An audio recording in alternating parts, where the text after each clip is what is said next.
Ikaze kuri Ezobu, aho tubagezaho inkomoko y'ibintu bitandukanye. Ubushize twabagejejeho inkomoko y'amoko atandukanye, hari abirabura, abazungu n'abarabu. Uyu munsi turabagezaho inkomoko yo gutandukana kw'indimi, aho bavuga ko byaturutse kuri Babeli. Nk'uko gutandukana kw'abantu byaturutse ku rubyaro rwa Nowa nyuma y'umwuzure, niko no gutandukana kw'indimi byaturutse mu gisekuru cya Nowa. Kugira ngo Imana yongere ibone abantu tuza ku isi, yari yarateganyije umuryango wa Nowa, aho yawubwiye ngo wowe nabonye ukiranuka muri iki gihe. Itangiriro ibice 7 umurongo wa mbere. Ushaka wakomeza igice cyose ukamenya ibyo Nowa yinjiranye mu nkuge. Nawe avugiwemo n'Imana avuga iby'amoko atatu akomeye azakomoka kuri abo babyeyi b'abantu. Kandi twibuke ko Nowa yari afite abahungu 3 bose bafite abagore. Kandi mu bahungu ba Nowa, Hamu yari yarakoze amakosa akomeye bituma Nowa avuma urubyaro ruzakomoka kuri Hamu. Ayo yavuze yari Kanani avumwe, azaba umugaragu w'abagaragu kuri bene se. Icyaha gisanzwe Hamu yakoze ni uko yabonye se yasinze yambaye ubusa, ntiyubaha se, ahubwo ajya kubibwira bene se ari bo Shemu na Yafeti. Ibyo tubisanga mu Itangiriro igice cy'9 umurongo wa 22. Shemu na Yafeti bo bahishe ubwambure bwa se, nuko bahabwa umugisha n'abazabakomokaho. Naho kuva kuri Kanani mwene Hamu baravumwa n'abazabakomokaho. Hashize igihe urubyaro rwa Nowa rwibera mu misozi y'aho inkuge yahagaze. Aho kugwira, uko bagwiraga niko batangiye kudahuza. Aho inkuge yahagaze hari mu misozi ya Ararati, tubisanga mu Itangiriro ibice 4 umurongo wa 4. Abo ni mu mujyi wa Turukiya, ni mu gihugu cya Turukiya, aho bita Mount Ararat. Uhereye mu burasirazuba bwa Turukiya hafi y'imipaka ya Armenia na Iran, ni umusozi ufite uburebure burenga metero 5,100.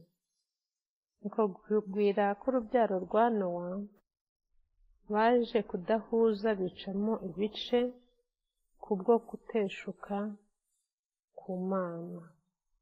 Hashize igihe biyemeza gutandukana, bajya gutura mu kibaya cy'Ishinani ku nkengero y'uruzi rwa Efurati. Urwo ruzi ruca mu bihugu 3: igihugu cya Turukiya, Siriya na Iraki.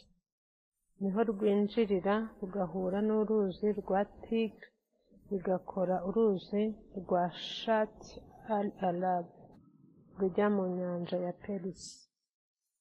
Aha niho biyemeje kubaka umudugudu munini cyane, kandi hagati yawo bagashyiramo umunara muremure cyane, isi yose ikazawutangarira. Imana yari yarabwiye abantu gutura isi yose, ariko bo bashaka kubaka Babeli kugira ngo bagume hamwe, bakomere, bagire ubwami bumwe buzategeka isi yose. Nuko umudugudu wabo ukazaba umurwa mukuru w'isi yose, kugira ngo isi yose ibatangarire kandi bubahe kubw'ubwiza bw'uwo murwa n'uwo munara bari bubatse wa Babeli. Uwo munara w'akataraboneka wagombaga kwerekana ubushobozi n'ubuhangange bwabo, kandi aba bantu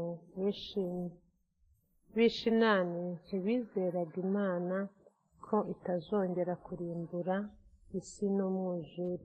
Rero bakumva ko umwuzure uje bazarokokera kuri uwo munara. Bituma bikongereza umujinya w'Imana igihe umunara ugiye kuzura ugeze hejuru cyane. Imirimo yagendaga neza cyane ihagarikwa mu buryo butunguranye. Abamarayika batumwe guhagarika umugambi wabo bubatse. Abantu bari bageze mu myanya itari imwe, abantu bari bahagaze mu myanya itari imwe, umuntu wese yumva undi amuhereza igikenewe. Muri uko guherezanya nibwo ururimi rwanyuranyijwe batangira kubusanya. Imirabyo yaraturitse